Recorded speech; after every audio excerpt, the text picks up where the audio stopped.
오늘부터 다니엘 5장 말씀 같이 나누겠습니다. 장은수 대표가 신문에 칼럼을 썼습니다. 올해 마지막 과제. 새해 우리가 여러 가지 사람마다 다른 마음으로 새해 소망을 가지고 시작했지만 이제 2019년도 고작 열흘밖에 남지를 않았습니다.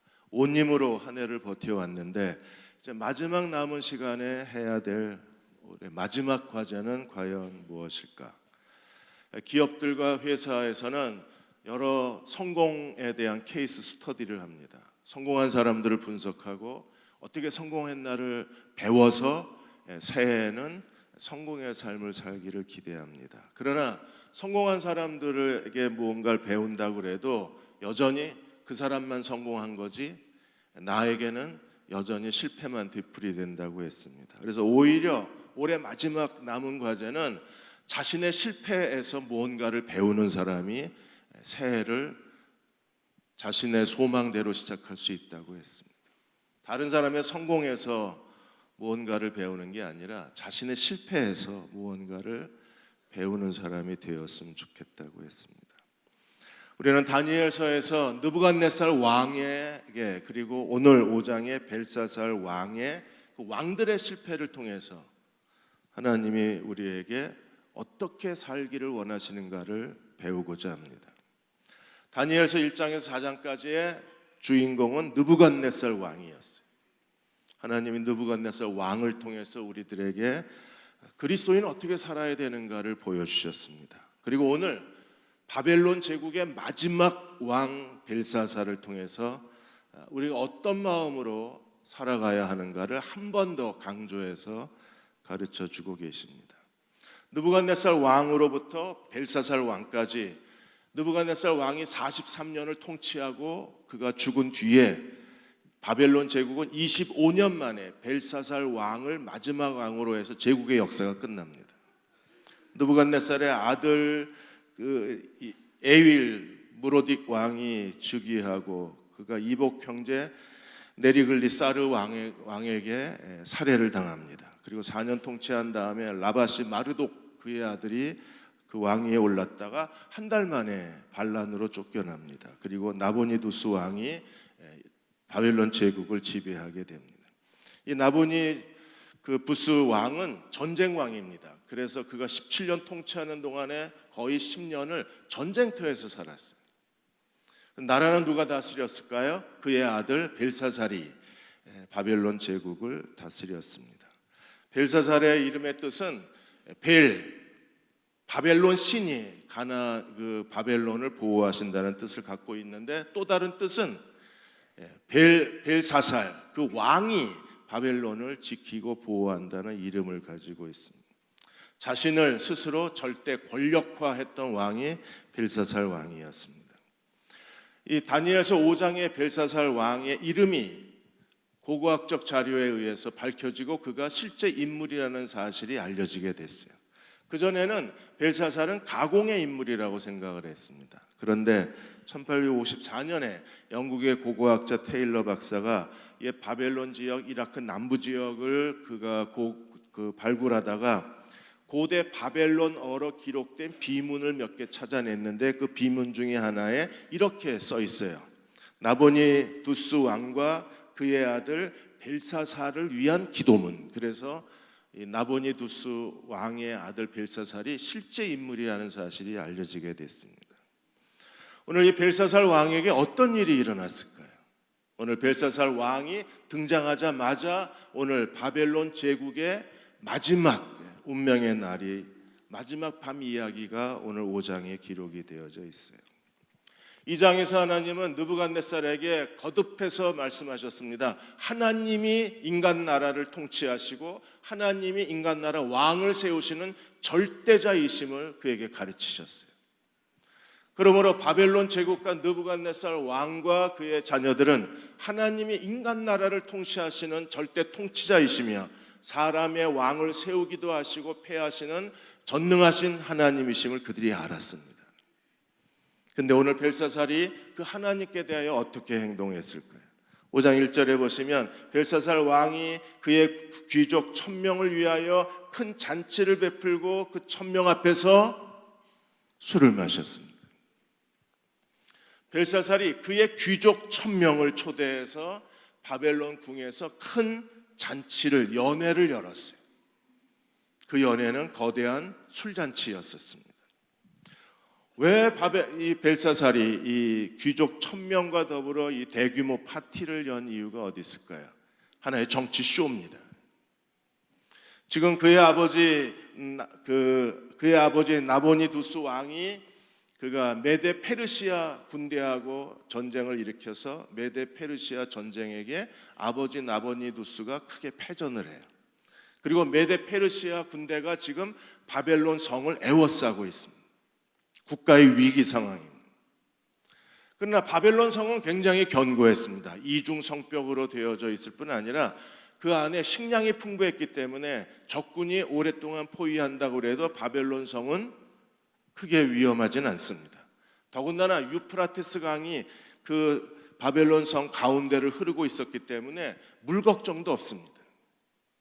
벨사살은 이 국가의 위기 앞에 메데 페르시아 군대가 바벨론 궁을 에워싸고 있는데 그는 나라의 그 위기감으로 인해서 백성들이 두려워하는 것을 알아채고 거대한 정치 쇼를 벌이는 거예요. 나라는 안전하다.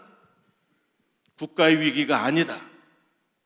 우리는 절대 평안하다. 이걸 1000명 부족을 초청해서 술파티를 여는 겁니다. 그런데 이런 정치 쇼에 벨사살이 하나님 앞에 가장 큰 죄를 범하게 돼요. 어떤 죄를 범했을까요? 5장 2절과 3절에 보시면 벨사살이 술을 마실 때 명하여 그의 부친 느부갓네살이, 실제는 할아버지입니다. 그의 할아버지 느부갓네살이 예루살렘 성전에서 탈취하여 온 금은 그릇을 가져오라고 명하였습니다. 예루살렘 성전에서 가져온 금과 은그릇, 이 그릇은 어떤 거예요? 하나님을 예배할 때 사용했던 거룩한 그릇들입니다. 근데 벨사살이 이 성전 그릇을 가져오라고 명해서 그것을 가지고 뭐 하려고 그랬습니까? 이는 왕과 귀족들과 왕후들과 후궁들이 다 그것으로 술을 마시려 합니다. 어떻게 이런 생각을 할 수 있었을까요? 하나님의 가장 거룩한 그릇으로 그들은 거대한 술파티에 술 마시는 그릇으로 쓰겠다는 거예요.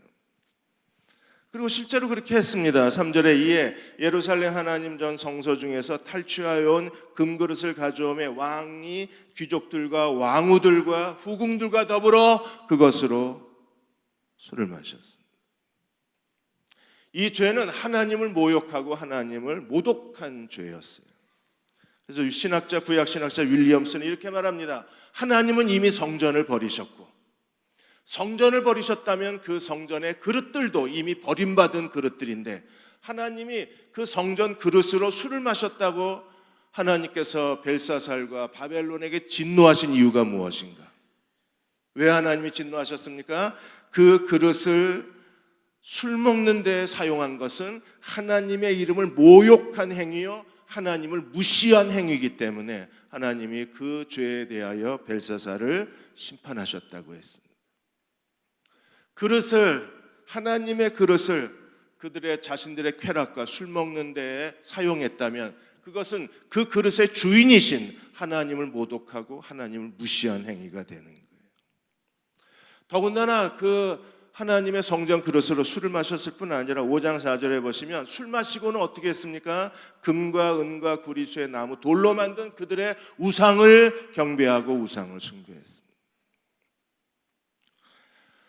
이 다니엘서 주석을 쓰신 사블리 타우너 박사도 이렇게 말합니다. 그것은 하나님에 대한 고의적인 도전이고 하나님을 모독하는 행위고 하나님의 얼굴에 침 뱉고 하나님이 아무것도 아닌 하찮은 존재라는 것을 그들이 스스로 하나님의 이름을 짓밟은 행위가 되었다고 했습니다.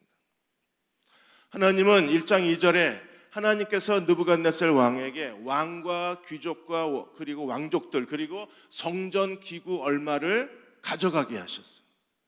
그러니까 하나님의 성전 기구가 바벨론 보물 창고에 보관될 수 있었던 것은 하나님이 성전 그릇을 가져가게 하셨기 때문입니다. 하나님이 그 성전 그릇을 포기하셨는데 그 그릇을 가지고 술 마신 것 때문에 심판을 받는 거예요. 왜 그렇습니까? 하나님이 느부갓네살과 바벨론에게 그 성전 그릇을 맡기신 것은 하나님께서 그거 가지고 술 먹는 데 쓰라고 한 게 아니라 나중에 고레스 왕 시대에 하나님이 성전 그릇을 그대로 가져다가 성전을 복원하기 위해서 잠시 보관시킨 건데 그걸 가지고 술 마시고 있는 거예요. 하나님이 이 일에 대해서 어떻게 하셨나요? 5장 5절에 그때 사람의 손가락 하나게 나온 게 아니에요. 손가락들이 나타나서 왕궁 촉대 맞은편 석회벽에 글자를 쓰는데 왕이 그 글자를 쓰는 손가락을 본 겁니다. 그 글자를 보는 순간에 왕이 크게 두려워졌어요. 6절에 이에 왕이 즐기던 술이 취해서 즐거웠던 왕의 얼굴빛이 변했습니다. 얼굴빛이 변하고 생각에 번민이 일어나고 넓적다리 마디가 녹는 듯하고 그의 무릎이 서로 부딪힌지라 극도의 공포와 두려움에 사로잡힌 거예요. 그래서 그는 그 글자가 무엇인가가 궁금했습니다. 7절에 왕이 크게 소리질러 다시 술객, 갈대아, 술사, 점쟁이, 바벨론 지혜자들을 다 불렀습니다. 아무것도 할 수 없는 사람들이었어요.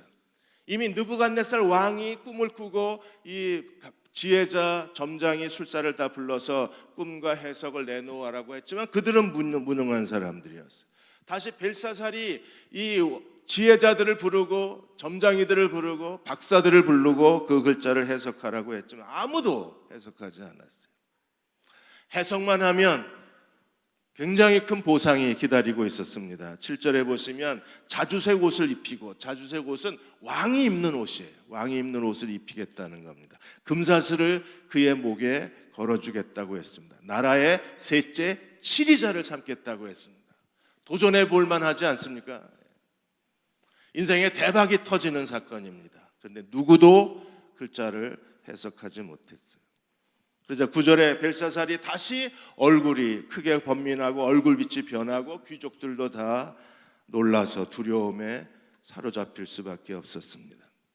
하나님은 오늘도 느부갓네살 왕도 교만하다가 그가 7년 동안 사람에게 쫓겨나서 들에서 소처럼 풀을 먹으며 짐승의 마음으로 살다가 비로소 깨달았습니다. 하나님은 교만한 자를 등히 낮추시는 분이라.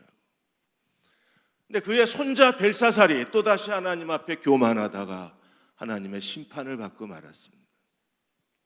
테리 쿠퍼, 신디 에퍼슨이 쓴 기독교 상담에서 본 악이라는 책이 있습니다.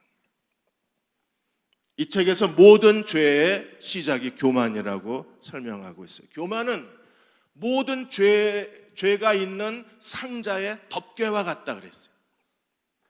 교만한 순간에 덮개가 열리는 거예요. 그 안에 온갖 지저분하고 더러운 죄악이 그 상자 안에 들어있습니다. 교만하면 죄의 상자가 열려요. 그리고 그 안에 있는 죄들이 쏟아져 나오는 겁니다. 테리 쿠퍼는 이렇게 말합니다. 교만한 사람은 죄를 죄로 보지 못한다 그랬어요. 우리 주변에 일어나는 일들에 대해서 저건 도덕적으로 윤리적으로 어긋난 행동이에요. 양심이 있으면 저렇게 행동하면 안 됩니다. 그런데 그 사람은 그걸 죄로 여기지 않습니다. 왜 그래요? 교만한 사람은 죄를 악을 악으로 보지 못한다 그랬어요. 그리고 교만한 사람들은 교만을 교만이라고 스스로 인식할 수가 없다 그랬어요. 자기가 교만하게 행동하면서도 사람들이 자신의 행동에 대해서 비판을 하면 비판하는 사람을 오히려 그에게 분노를 쏟는 거예요. 자신에게 교만에 대한 인식 능력이 없기 때문에 그렇습니다. 그래서 교만은 사탄의 성품이라고 했습니다. 교만은 사탄이 사탄인 존재 방식이라고 그랬어요. 이 신디 에퍼스는 왜 사탄이 사탄인가? 라는 질문에 대해서 책에서 이렇게 말합니다. 그건 사탄이 교만하기 때문에 사탄이 되는 거라고 설명을 했습니다. 벨사살 왕은 교만한 사람입니다. 그는 교만하다가 다시 하나님의 심판의 손에 놓였어요. 하나님만이 바벨론 땅의 진정한 주인이시고 주권자이시고 바벨론 제국의 운명은 하나님의 손에 달려있는 겁니다. 느부갓네살이 그것을 7년 동안 배웠고 오늘 벨사살은 하나님의 심판으로 말미암아 그의 귀족 1000명을 모아놓은 대규모 그의 파티는 그의 연회, 그의 잔치는 오늘 마지막 잔치가 되고 말았습니다. 그는 신성모독적인 행동을 하다가 하나님의 권능을 비웃고 하나님의 이름을 하찮게 여기고 하나님을 무시하다가 우습게 여기다가 그의 마지막 인생의 밤을 맞이할 수밖에 없었습니다. 그의 죄에 대하여 다니엘이 이렇게 설명합니다. 5장 22절 24절에 그 벨사살의 죄에 대하여 다니엘이 정확하게 이렇게 그의 죄에 대해서 설명을 했습니다. 벨사살이여, 왕은 그의 아들이 되어서 느부갓네살 왕의 손자가 되어서, 이것을 다 알고도 뭘 알아요? 느부갓네살이 교만하다가 7년 동안 일어난 모든 일에 대해서 다 알고도 아직도 마음을 낮추지 아니야. 이게 제일 큰 문제입니다. 우리도 다 압니다. 그런데 마음을 낮출 능력이 없는 거예요. 벨사살도 느부갓네살을 하나님이 어떻게 낮추셨는가를 아마 그 이야기를 다 들었을 겁니다. 그러나 아직도 마음을 낮추지 아니하고, 하기 싫었나요? 아니요. 할 수가 없었을 겁니다. 그리고 어떻게 했습니까? 23절에 도리어 자신을 하늘의 주제보다 높이며 스스로 하나님보다 더 높은 자리에 앉아 있는 거예요. 벨사살이 하나님보다 더 높은 자리에 앉았다는 명백한 증거가 무엇입니까? 여호와의 전에 거룩한 그릇을 가져다가 술잔으로 사용한 것. 그가 하나님보다 자기를 얼마나 더 높인 교만한 사람인가를 스스로 증거하게 된 거예요.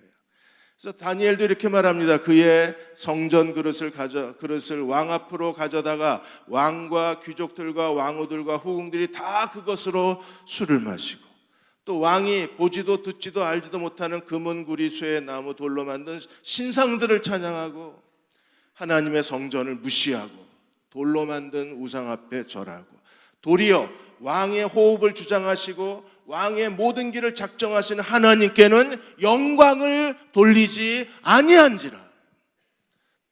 벨사살의 죄가 무엇입니까? 하나님께는 영광을 돌리지 아니한지라. 벨사살이 모욕한 하나님은 어떤 분이십니까? 왕의 호흡을 주장하시고, 그래서 오늘 벨사살이 마지막 그가 죽는 날이 되는 거예요.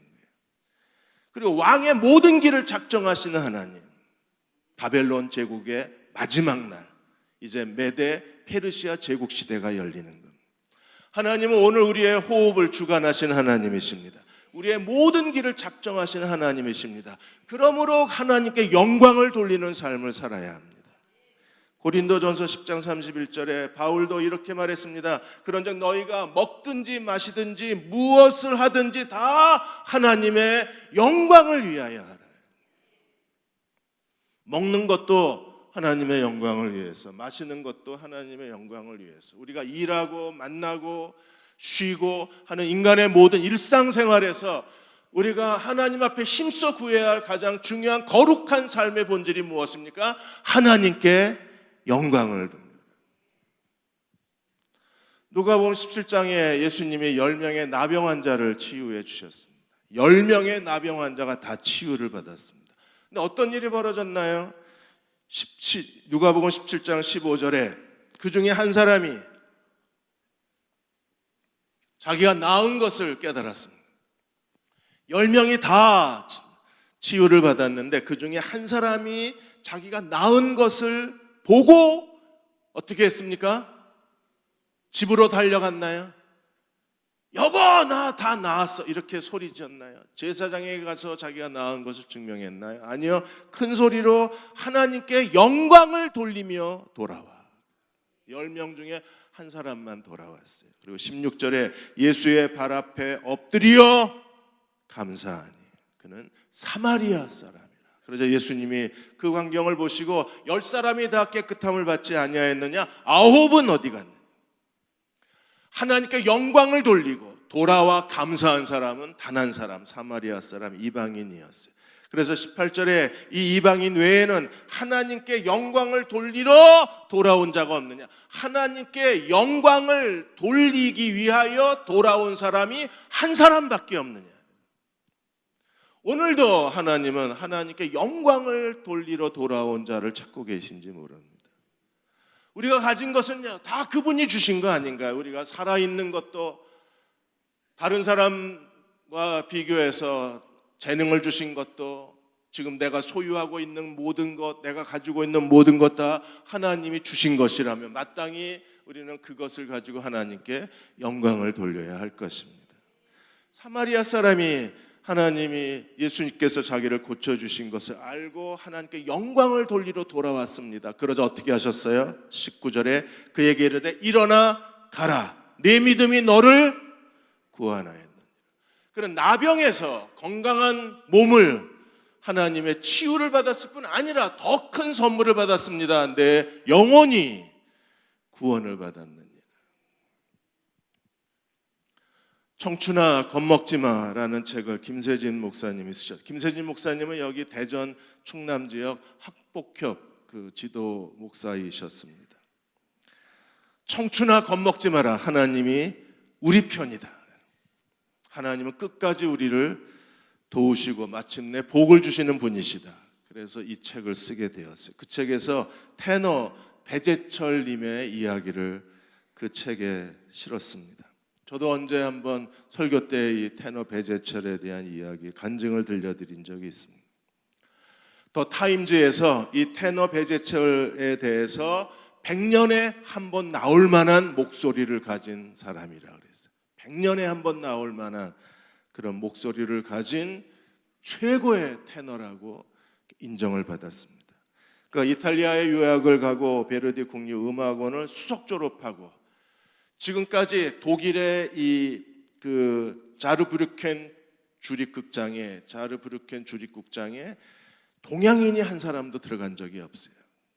그런데 테너 배재철이 거기에 주역 가수 중에 한 사람이 됩니다. 그러니까 독일 오페라 역사에 처음으로 동양인이 주연 가수가 된 거예요. 그렇게 사람들에게 인정을 받으며 그가 자신의 그 화려한 길을 걸어가다가 2005년에 갑상선 암이 발견이 됩니다. 그래서 8시간 수술을 했어요. 갑상선이 너무 많이 퍼져 있어서 할 수 없이 성대의 신경 일부를 제거해야 했었습니다. 목소리를 잃어버린 100년에 나올 만한 최고의 목소리가 한순간에 목소리를 잃었습니다. 그때 테너 배재철이 깨닫습니다. 목소리 주인이 누구인가를 깨달아요. 지금까지는 목소리 주인이 나라고 생각을 했는데 이제 누군지 깨달았습니다. 그 목소리를 주신 분은 하나님이셨어요. 근데 그 목소리 가지고 지금까지 한 번도 하나님을 찬양하지 않았다는 걸 깨달았어요. 그가 수술하고 목소리를 잃어버린 걸 알았을 때 절망을 했습니다. 그리고 하나님 앞에 기도했습니다. 다시 목소리를 주시면 이제부터 하나님만을 찬양하겠습니다. 그러다가 일본의 성대 재건 수술하는 일본인 의사를 만나게 돼서 2006년도에 일본의 성대 재건 수술을 하러 가요. 4시간에 걸친 수술을 했습니다. 이 일본인 의사가 성대 재건 수술을 하다가 중간에 성대를 테스트하겠다고 짧은 노래를 하나 불러보라고 했습니다. 그 수술대 위에 누워서 그가 하나님 부른 짧은 노래는 하나님을 찬양하는 노래였어요. 주 하나님 지으신 모든 세계 내 마음속에 그리워볼 때. 지금 오른쪽 성대는 마비입니다. 왼쪽 성대 하나 가지고 가는 곳마다 하나님을 찬양하고 자신의 간증을 들려주고 있습니다. 테너 배재철은 이렇게 말합니다. 나는 이제부터 내 목소리의 주인은 하나님이시고 하나님의 도구로 쓰임받는데 늘 감사함을 잃지 않고 살고 싶다. 나는 지금까지 하나님이 주신 내 목소리에 대해서 감사하지 못했는데 이제는 그 목소리를 가지고 하나님께 영광을 돌리고 싶다고 했습니다. 우리는 어떻게 하나님께 영광을 돌릴 수 있을까요? 존 파이퍼 목사님이 일터에서 하나님께 영광을 돌리는 삶에 대한 칼럼을 쓰셨어요. 일터, 대부분의 시간을 보내는 남자들이 대부분의 시간을 보내고 여자 직장 다니는 분들이 대부분의 시간을 보내는 일터에서 어떻게 하나님께 영광을 돌릴까? 우리의 일상생활에서 어떻게 하나님께 영광을 돌릴 수 있을까? 오늘 1시 반에 열리는 북세미나도 잔 파이퍼 목사님이 쓰신 믿음으로 사는 즐거움이라는 책입니다. 이 믿음으로 사는 즐거움은 우리가 하나님을 섬기는 데 부딪히는 8가지 주제, 염려, 교만, 수치심, 조급함, 탐심, 비통함, 그리고 낙심, 그리고 정욕, 이 8가지에 대해서 어떻게 믿음으로 우리가 이기고 믿음으로 사는 즐거움을 얻을 수 있나, 그 책에서 그 믿음으로 사는 그 즐거움을 우리들에게 가르쳐주고 있습니다. 이 책은 한번 꼭 읽어보아야만 합니다. 그런데 칼럼에서 일상생활에서 일터에서 어떻게 우리가 하나님께 영광을 돌릴 수 있나, 7가지를 가르쳐서, 그 첫째가 모든 일에 하나님을 의지하는 사람들이 되어야 합니다. 자기의 지혜를 의지하는 것이 아니라 우리는 모든 일에 하나님을 인정하면 하나님이 우리에게 능력을 주시고 지혜를 주시고, 그리고 하나님이 우리에게 필요한 모든 사람들을 더해 주실 것입니다. 그러므로 하나님께 영광을 돌리는 사람들은 어떤 사람들입니까? 모든 일에 하나님을 의지할 줄 아는 사람들. 두 번째로 진실성입니다. 그리스도인은 진실해야 합니다. 우리가 진실해야 하나님의 영광을 받으십니다. 적어도 직장 업무에 대해서는 진실한 사람이 돼야 되고, 아무리 작은 일에도 진실과 최선을 다해야 돼요. 적은 일에 충성된 자에게 하나님이 큰 일을 맡기시겠다고 약속하셨어요. 무엇보다도 시간을 지키고 약속을 지키는 사람이 되어야, 그래야 우리는 하나님께 영광을 돌리는 그분의 백성이 될 수 있습니다. 세 번째는 실력입니다.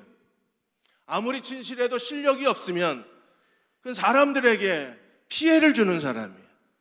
직장의 업무를 뭘 맡길 수가 없어요. 믿을 수가 없으니까 그 일을 감당할 만한 실력이 없고 그 일을 감당할 만한 능력이 없으니까 이 일을 맡길 수 없는 사람이 된다면 그 사람은 하나님의 영광을 돌릴 수가 없어요. 우리는 부지런히 더 공부하고 더 책을 읽고, 그리고 자신의 능력을 키워서 실력을 키워서 어떤 일에든지 사람들에게 안심할 수 있는 그 능력을 보여줄 수 있는 그리스도의 종들이 되어야만 합니다.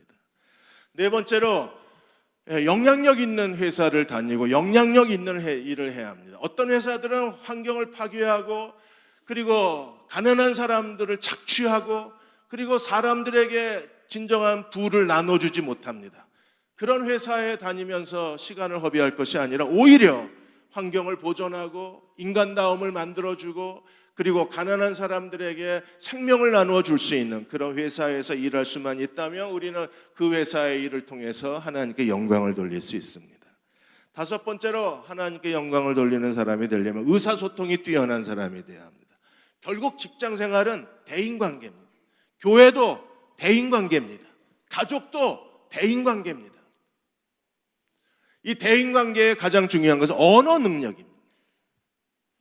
우리는 우리의 언어에 기독교 세계관, 하나님 나라가 우리의 언어에 있어야 돼요. 거짓이 없어야 합니다. 어떤 일이 있어도 입술의 거짓은 버려야 합니다.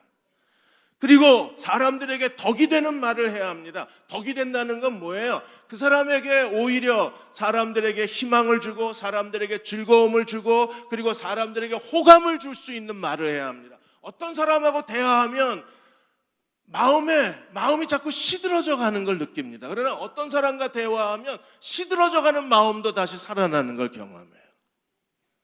하나님께 영광을 돌리는 사람들은 그 언어에 하나님 나라가 있는 사람들이에요. 언어에 하나님의 생명의 빛이 있는 사람들이에요. 여섯 번째로 우리는 사랑의 능력을 가질 수 있어야 돼요. 사랑이 무엇입니까? 섬기는 거예요. 예수님이 이 땅에 섬김을 받으려 하지 않고 섬기러 오셨다고 그랬어요. 섬기는 자는 맨 낮은 자리에 앉아 있는 사람들. 예수님은 우리의 짐을 대신 짐져 주시는 분이십니다. 직장 생활에서 다른 직원들의 짐을 대신 져줄 수 있고, 남들이 하기 싫은 일을 하고 남들이 귀찮아하는 일을 할 수 있는 사람들이 직장에서 하나님께 영광을 돌리는 사람들. 가족들도 마찬가지입니다. 교회 생활도 마찬가지입니다. 다른 사람들이 하기 싫어하는 일을 우리가 기쁨으로 섬길 수 있을 때 하나님은 그 사람을 통해서 영광을 받으실 수 있는 거예요.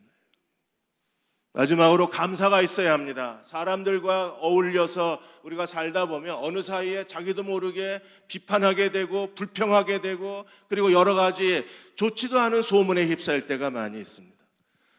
하나님께 영광을 돌리는 직장 생활을 하기 원하고 하나님께 영광을 돌리는 매일의 일상 생활을 살기 원한다면 우리는 모든 불평하는 사람들의 틈에 끼지 말고 말을 만들어내는 사람들 주변에 어슬렁거리지 말고 정말 하나님 앞에 겸손과 감사의 말을 할 수 있어야 합니다. 모든 것을 감사할 때 그곳에 하나님의 영광이 있어요. 어느 한 신학자가 이런 말을 했습니다. 오늘의 나를 만족할 수 있을 때 하나님은 그를 통해서 영광을 받으신다 그랬어요. 오늘의 나를 만족할 때 하나님이 그를 통해서 영광을 받으신다.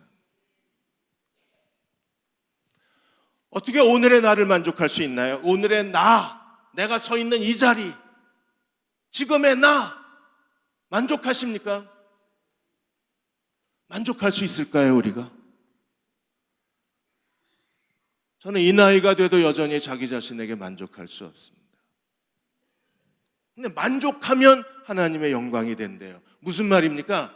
요셉이 형들의 미움을 받고 형들이 죽이려고 살해하려고 하다가 이스마엘 장사꾼에게 팔아서 요셉이 보디발 장군의 노예로 끌려갔습니다.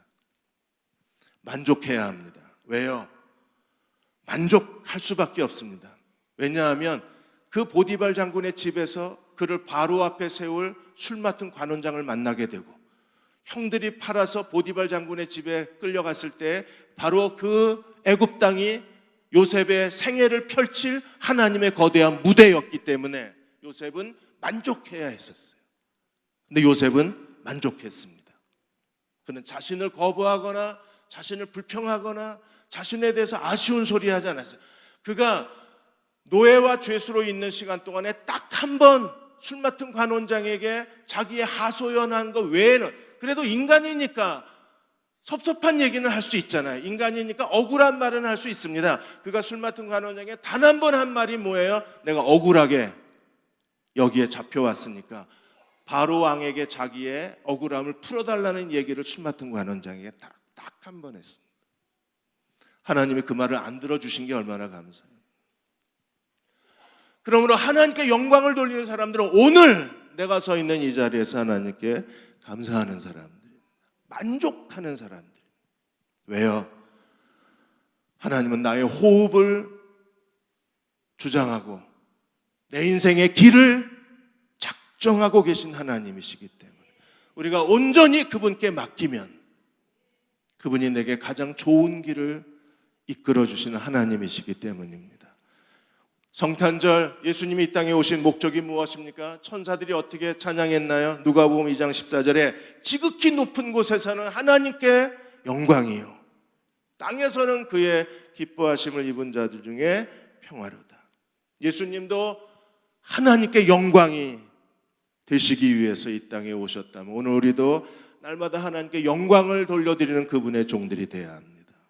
어떻게 해야 하나님께 영광을 돌려드릴 수 있을까요? 왕이 된 양치기 책 이야기를 한번 들려드렸습니다. 이 왕이 된 양치기는 석용훈 작가가 일러스트 그림을 통해서 자신에게 주신 하나님의 은혜를 기록한 책입니다. 석용욱 작가가 일본에서 그 바리스타로 오신 예수님에 대한 일러스트레이션 전시회를 열었을 때의 간증을 썼습니다. 많은 일본 분들이 찾아와서 그 전시회를 지켜보고 그들이 그 그림에 감동을 받았습니다. 근데 어떠한 일본인이 오랫동안 그림을 보고 있다가 석용욱 작가를 찾아와서 자기가 원하는 그림을 그려줄 수 있느냐고 요구를 했어요. 근데 그 그림을 그리려면 많은 비용이 들어서 비용이 비싸다고 얘기를 드렸는데도 그분은 그래도 당신이 그려줬으면 좋겠다. 알고 보니까 일본의 건물 몇 개를 가지고 있는 건물주이셨습니다. 작가가 거기에다가 가로치고 조물주보다 높은 건물주 이렇게 써놨습니다. 그래서 그분이 요구하는 일러스트 그림을 그리고 있는데 아침에 이제 기도하고 아이디어를 구하는데 하나님이 말씀하시기를 야 그림을 그 일본 사람에게 선물로 줬으면 좋겠다는 마음을 주신 거예요. 그래서 석 작가가 아니 하나님, 그 사람은 부자고 나는 가난한 예술가고, 그 사람은 그 돈 없어도 살지만 나는 그게 지금 하나님이 주신 선물이라고 기뻐하고 있는데, 야 드디어 하나님이 정말 하나님 살아계시다, 나한테 이렇게 하나님이 돈을 주시는구나, 그리고 기뻐했었는데 하나님 말씀하시기를 선물로 줘라.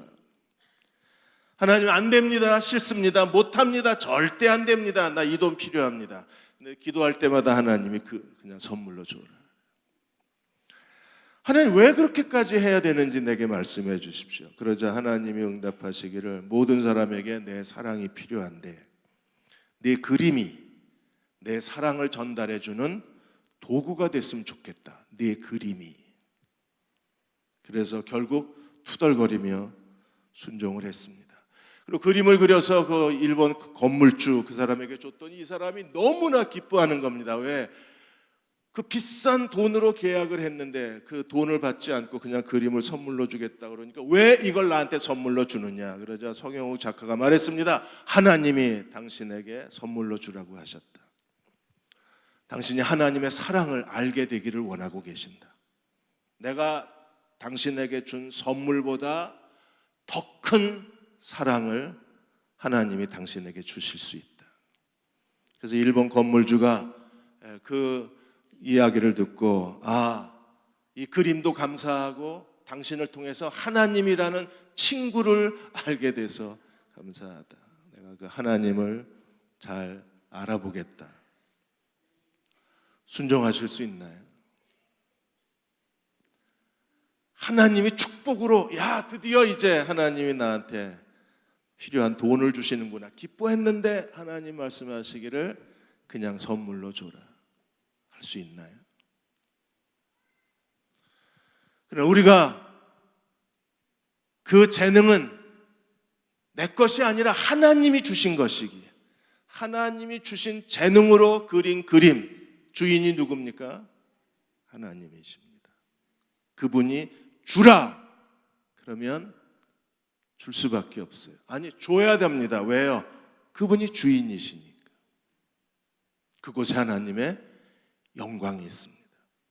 2019년 한 해 동안에 온 힘을 다해서 하나님의 영광을 구해오신 성도 여러분께 감사를 드립니다. 한 해의 마지막 시간 어떻게 하나님께 더 영광 돌리는 삶을 살 수 있을까를 묵상하고 새로운 한 해를 기대하는 저와 여러분 되시기를 주의 이름으로 축원합니다. 놀라운 그 이름 전능의 하나님, 선하신 목자, 만물의 주 경배드리고 찬양드립니다. 아직까지 해결되지 않은 일들이 내게 있고 오랜 기도가 응답되지 않은 채 멈춰져 있고 여전히 힘든 일들이 우리 눈앞에 있지만 주님을 믿습니다. 오늘 감사드리고 하나님께 영광을 돌려드립니다. 나의 내일도 하나님 손에 있음을 믿습니다. 하나님의 영광을 돌리는 삶을 사는 우리 모두가 되게 해 주옵소서. 지금 우리를 죄에서 구원하신 우리 주 예수 그리스도의 은혜와 하나님 아버지의 그 크신 사랑하심과 성령의 위로하고 도우시는 은혜가 오늘 함께 주일 예배드리고 돌아가는 모든 교우와 가정과 자녀들 위에 이 민족과 이 땅의 모든 교회 위에 지금부터 영원히 함께 하시기를 간절히 축원하옵나이다. 아멘.